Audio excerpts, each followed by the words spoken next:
CSO میں آپ کی سلامتی اور پروگرام مسیح نقطہ نظر کے ساتھ ایک بار پھر عزیزوں آپ کی خدمت میں حاضر ہوں اور امید کرتی ہوں آپ کو دعوت میں خوش ہیں، ٹھیک ہے. اور عزیزوں آج ہم بات کریں گے کہ جو مجھے قوت بخشتا ہے اس میں سب کچھ کر سکتا ہوں. پاسا welcome to the program. Thank you بیٹے. کیسی طبیعت آپ کی؟ بالکل ٹھیک ہے، آپ کیسی ہیں؟ جی شکر ہے خداوند کا. پاسا قوت سے بھرے ہوئے ہیں ہم، تو میں سب سے پہلے یہی پوچھنا چاہوں گی کہ جو ہمیں قوت بخشتا ہے ہم اس میں کیا کر سکتے ہیں. میں ایک عام انسان کی بات کر رہی ہوں کہ ایک عام آدمی جو ہے، خدا تو سب کو ہی قوت بخشتا ہے، خدا کسی کا طرفدار نہیں، سب کو ہی وہ سب جب نعمتیں دیتا ہے تو قوتیں بھی دیتا ہے. تو کون کون سی قوت ہے جو ہمیں خدا کی طرف سے ملی اور قوت پا کر ہم کیا کیا کرتے ہیں؟ دیکھیں، جب خدا نے انسان کو بنایا تو خدا نے انسان کے اندر بہت ساری خوبیاں جو تھیں وہ پیدا کیں. یعنی انسان نیکی کر سکتا ہے، بلکہ یہاں تک لکھا ہوا ہے کہ اگر تو نیکی کرنے کی قوت رکھتا ہے اور نیکی نہیں کرتا تو گناہ کرتا ہے. گناہ کرتا ہے. ہم انصاف کر سکتے ہیں. بالکل. اور یہ بھی کہا کہ انصاف جو ہے وہ گواہی پر ڈپینڈ کرتا ہے کہ اگر کوئی جھوٹی گواہی دے گا تو وہ انصاف کا خون کر دے گا. انصاف کر سکتے ہیں، ایک دوسرے سے محبت رکھ سکتے ہیں، معاف کر سکتے ہیں، اور اس کے علاوہ ہم پرہیزگاری کی زندگی گزار سکتے ہیں، دیانتداری کی زندگی گزار سکتے ہیں. بالکل. ہم ایماندار ہو کر زندگی گزار سکتے ہیں، ہم آپس میں اتفاق رکھ سکتے ہیں. تو خدا نے ہمیں بہت ساری قوتیں بخشی ہیں، لیکن کچھ قوتیں ہمیں نہیں بخشیں جن کا ہم آج خاص طور پر ذکر کرنا چاہتے ہیں.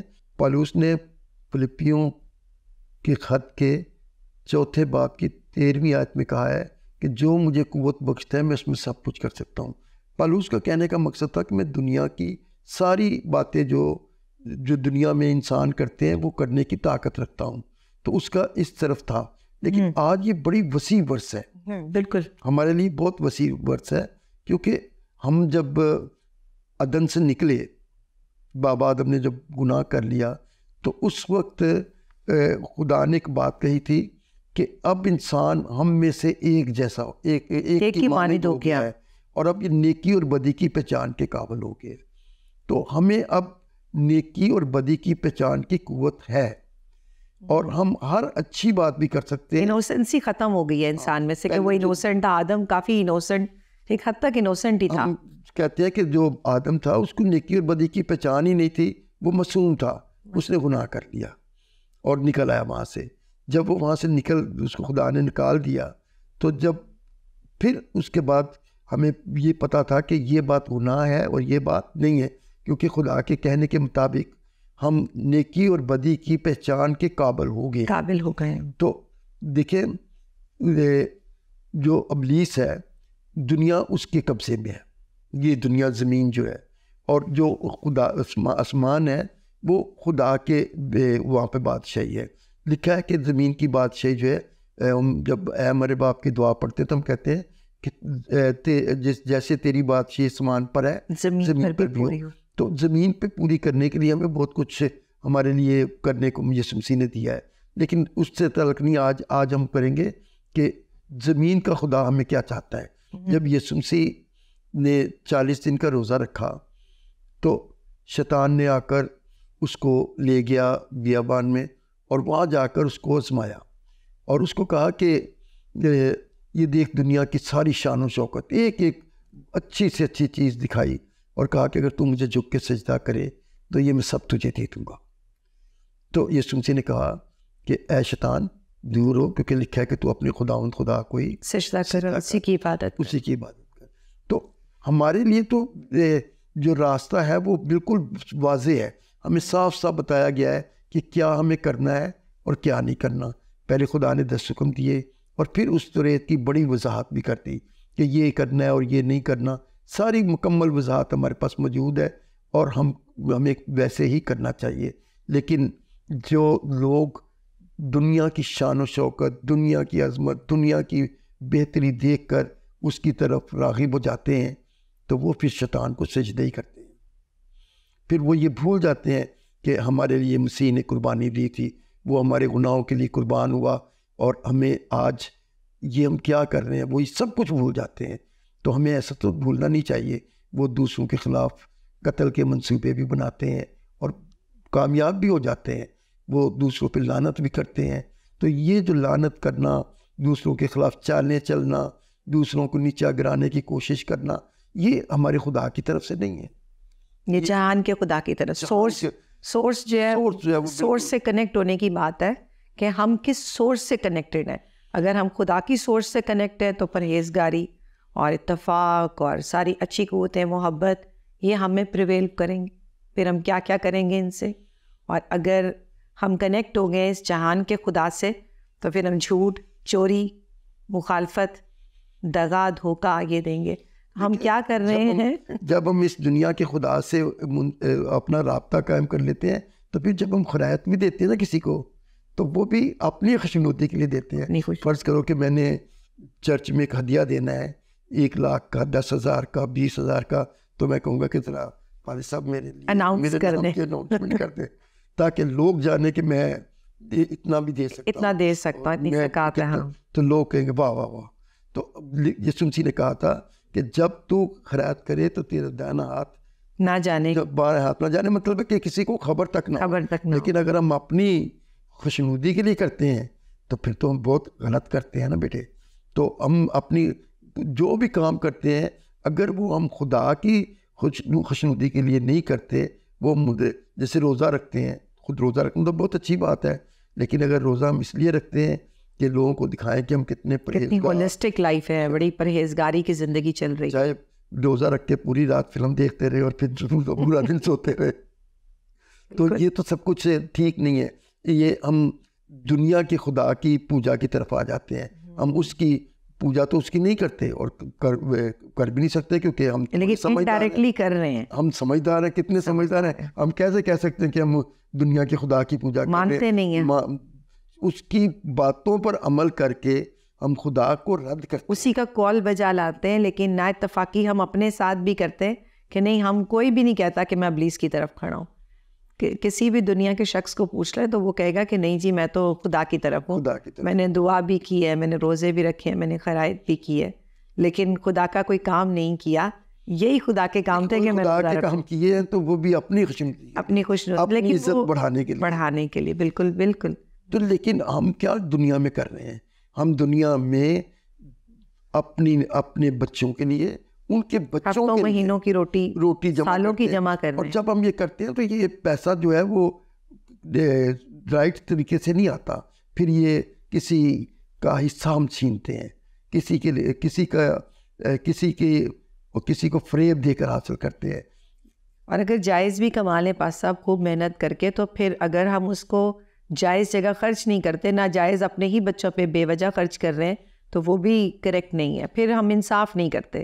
تو اس لیے ضروری ہے کہ جب ہم اس دنیا میں ہیں تو ہم اپنا اور اپنے بچوں کا خیال تو ضرور رکھیں, لیکن جو ہمارے آس پاس لوگ ہیں ان کا بھی خیال رکھیں, کیونکہ خدا نے ہمیں اس لیے پیدا کیا ہے کہ ہم ایک دوسرے کے ساتھ محبت بانٹیں.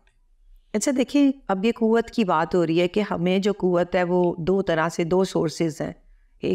ایک بڑی سورس خدا ہے, اور جو دوسری سورس ہے اس کے پاس بھی اختیار ہے, کیونکہ خداوند یسوع مسیح جو ہے ان کے سامنے آ جانا اور ان کو آزمانا کوئی چھوٹی بات نہیں.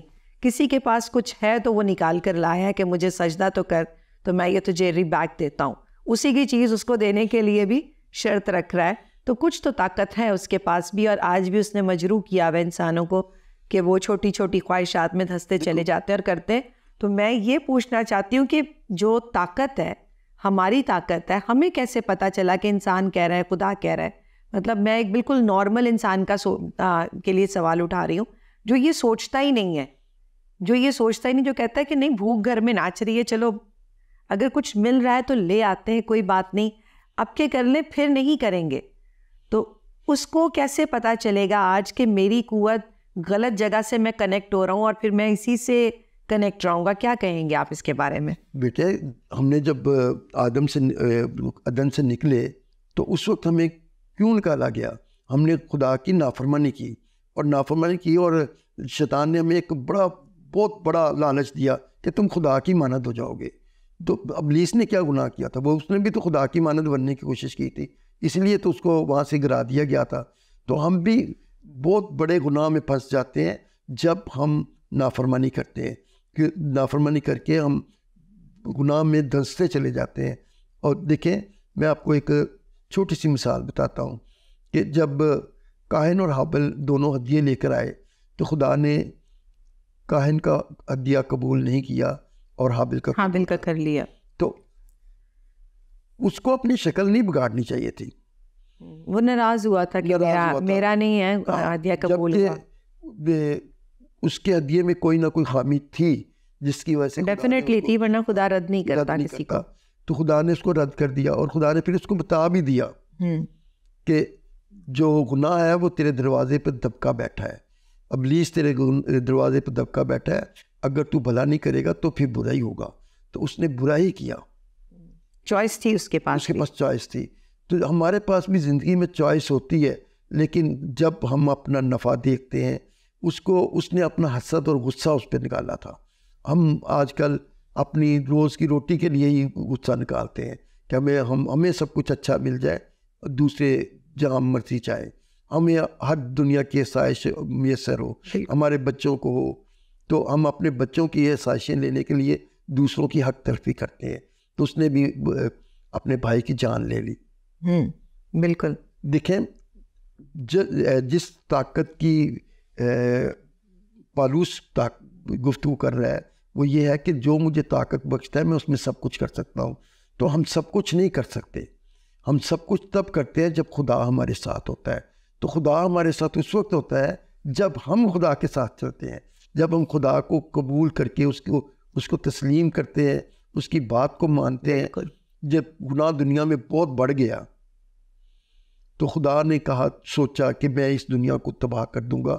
یہ نسل جو ہے یہ اس کے بنانے سے میں بہت ہی ملول ہو گیا ہوں، مجھے بہت دکھ، بہت ناخوش ہوا اور ناخوش ہوں. تو اس نے اس کو تباہ کرنے کی بات کی.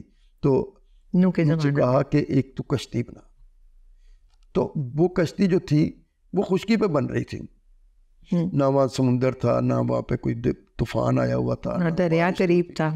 تو خشکی پہ بن رہی تھی. تو وہ اس کو بنانے لگ پڑا جیسا خدا نے اس کو حکم دیا تھا.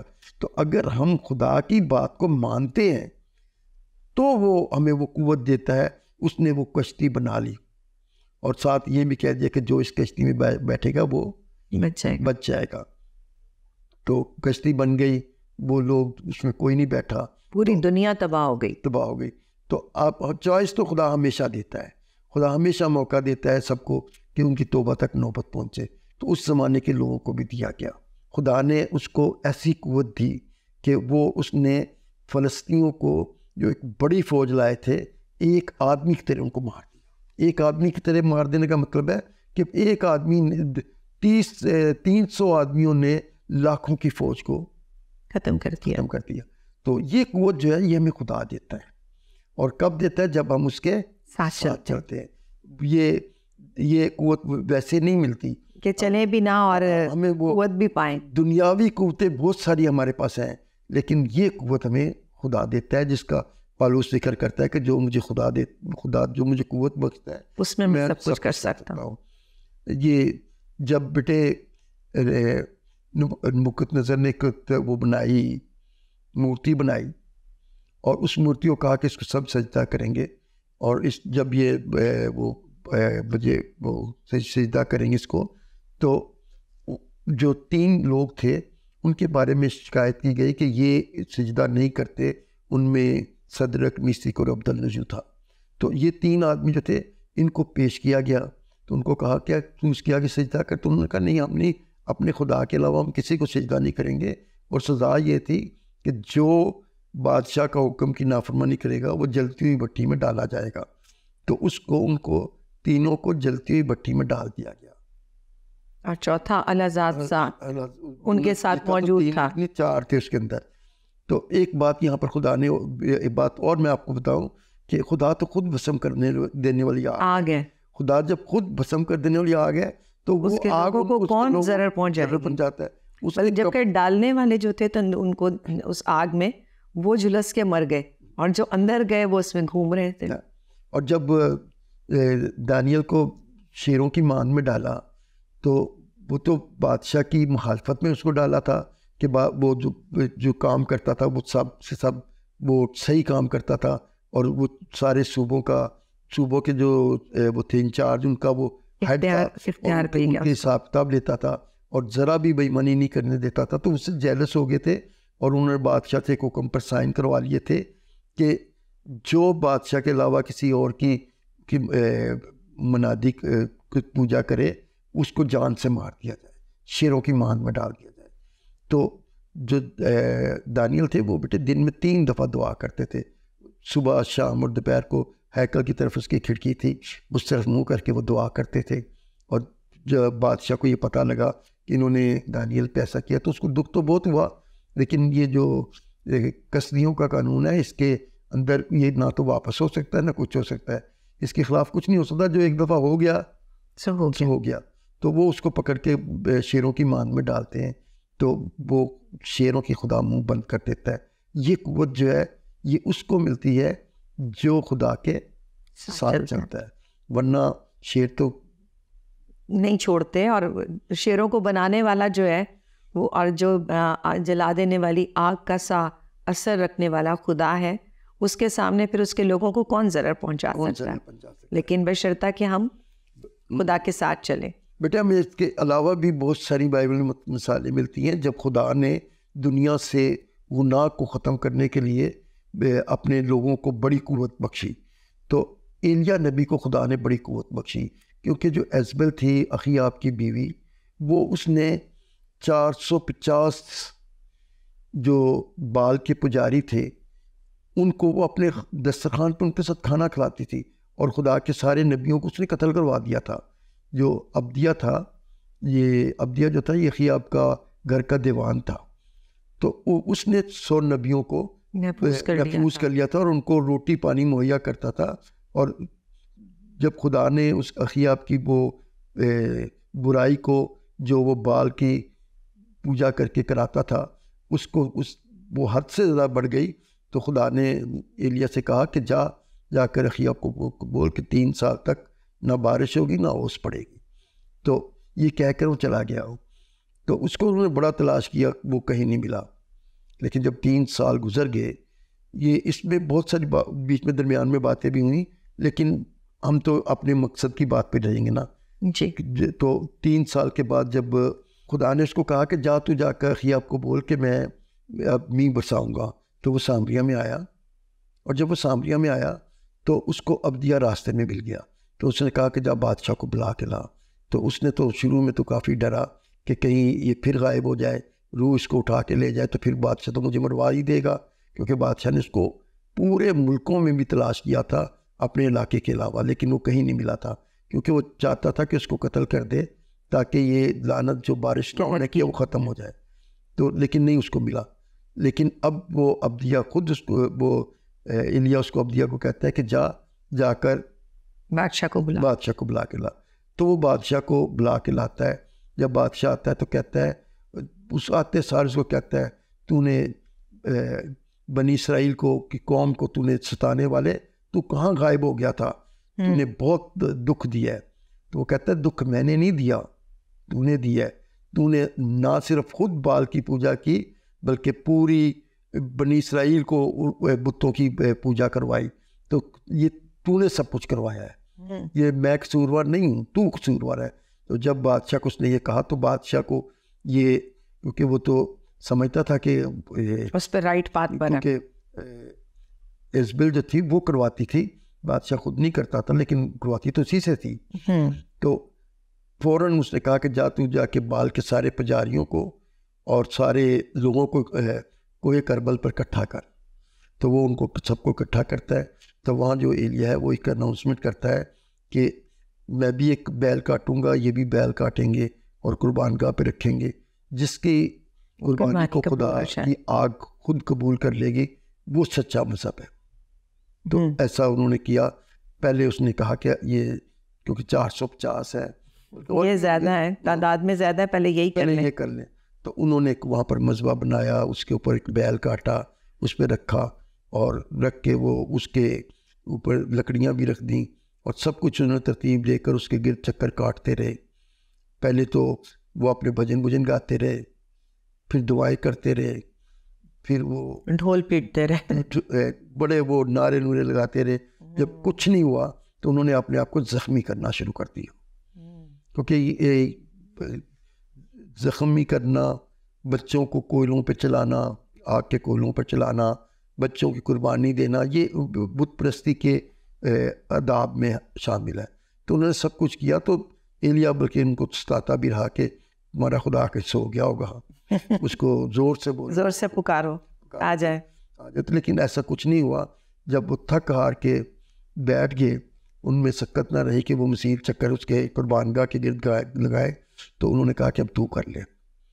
تو اس نے 12 پتھر لیے یعقوب کے بیٹوں کے حساب سے، کیونکہ 12 قبیلے ہیں نا، تو اس کے حساب سے اس نے 12 پتھر لیے. اس کے اوپر ایک قربان گاہ بنائی، بیل کو کاٹا، لکڑیوں کو ترتیب دیا، اور پھر اس کے اوپر اس کے گرد ایک کھالی بنائی جس میں بہت زیادہ پانی آ سکتا تھا. اس کے اوپر پانی ڈالا. تو یہ سب کچھ اس نے کیا. اور پھر اس نے خدا سے کہا کہ اے زندہ خدا، تو اس قربانی کو قبول کر. تو آسمان سے آ گئے جس نے اس کو ایک ہی لمحے میں بھسم کر دیا. جب قربانی خدا نے قبول کر لی تو لوگوں نے زور سے نعرہ لگایا اور ان نبیوں پر جھپٹ پڑے، ان کو وہیں مار دیا. 450 نبی، ان کو جو بال کے پجاری تھے مار دیا. اور بہت ہی زیادہ وہاں پر وہ قتل ہوا.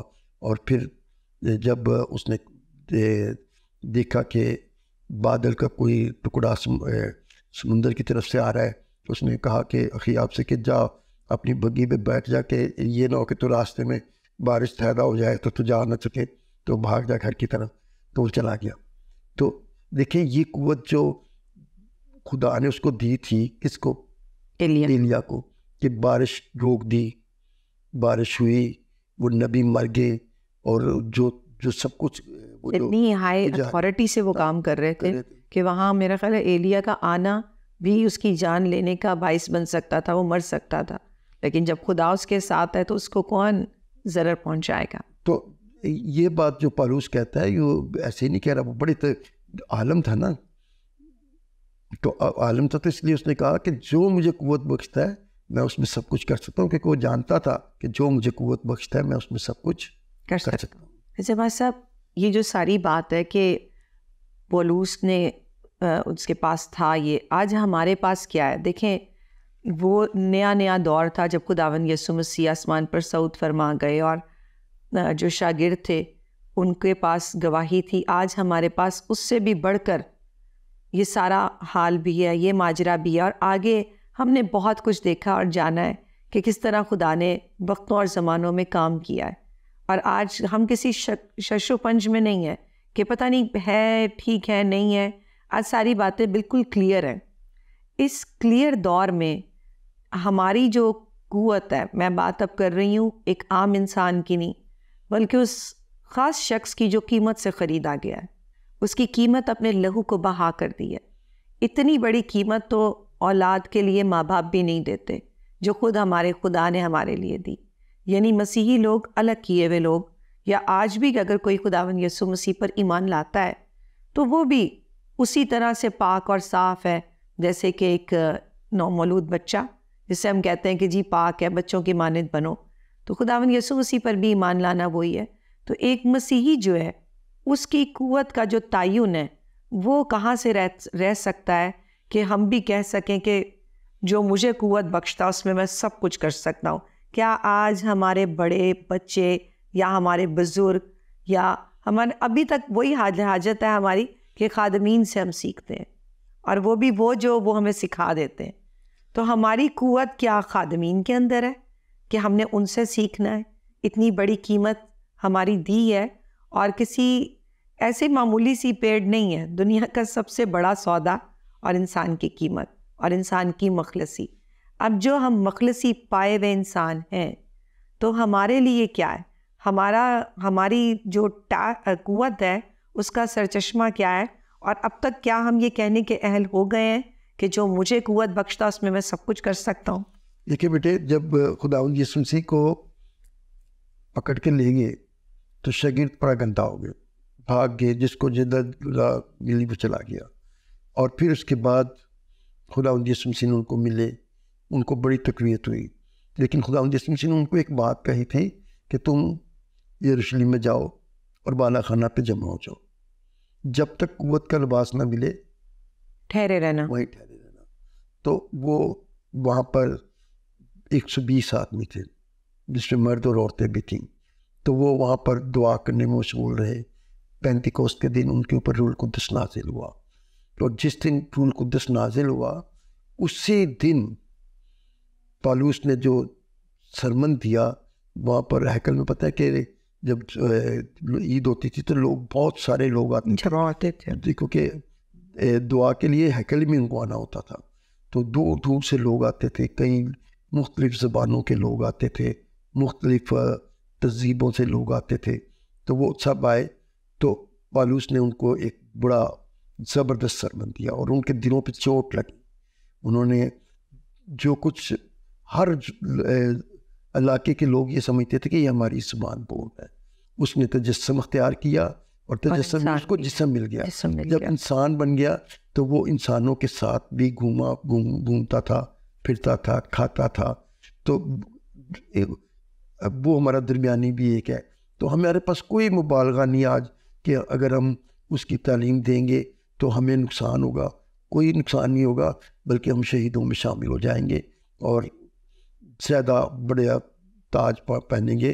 لکھا ہے کہ جان دینے تک وفادار رہے تو میں تجھے زندگی کا تاج دوں گا۔ بس صاحب بہت بہت شکریہ آپ کی ان خوبصورت باتوں کے لیے کہ جو مجھے قوت بخشتا اس میں میں سب کچھ کر سکتا ہوں۔ عزیزوں، آج ہمیں قوت بخشنے کے لیے بے شک ہمارے بزرگ ہیں، لیکن وہ ہمیں دنیاوی چیزوں سے آسودہ کرتے ہیں۔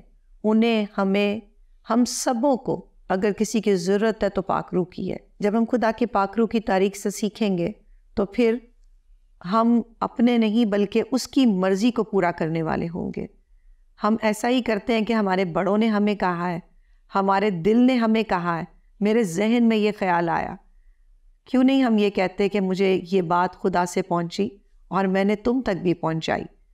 جب ہمارا کنیکشن خدا کے ساتھ ہوگا، جب ہماری قوت کا سرچشمہ ہم خدا کو بننے دیں گے، تو پھر ضرور ہے کہ ہم یہ کہنے والے ہوں گے کہ یہ بات مجھے خدا سے پہنچی، اور رسولوں کی طرح ہم یہ آگے اپنے بچوں کو اور ان کے بچوں کو بتانے والے ہوں گے کہ یہ بات ہم نے آپ تک بھی پہنچائی۔ آج ہمیں فیصلہ کرنا ہے کہ ہماری قوت کا سرچشمہ کون ہے۔ اپنا خیال رکھیے اور دیکھتے رہیے پروگرام مسیحی نقطہ نظر۔